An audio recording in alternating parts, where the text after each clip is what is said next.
গণসংহতি আন্দোলনের কেন্দ্রীয় সমন্বয়ক জোনায়েদ সাকি বলেছেন, জাতীয় সংকট মুহূর্তে আছে দেশ। পাশের দেশ সহ নানা শক্তি পতিত ফ্যাসিস্টদের পৃষ্ঠপোষক এখনও ষড়যন্ত্র করেই যাচ্ছে।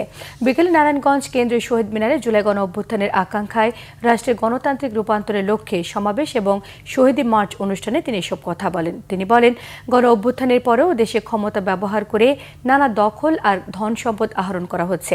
সেই ক্ষমতা ব্যবস্থাকে বদল করতে হবে নতুন বন্দোবস্ত অর্থাৎ সংস্কার। জনগণের সম্মতি নিয়ে সেই সংস্কারের মধ্য দিয়ে নির্বাচন করতে হবে বলেও জানিয়েছেন জোনায়েদ সাকি।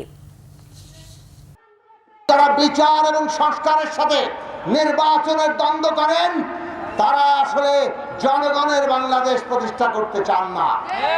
জনগণের বাংলাদেশ মানে আমরা বিচার চাই, আমরা সংস্কার চাই এবং আমরা নির্বাচন চাই।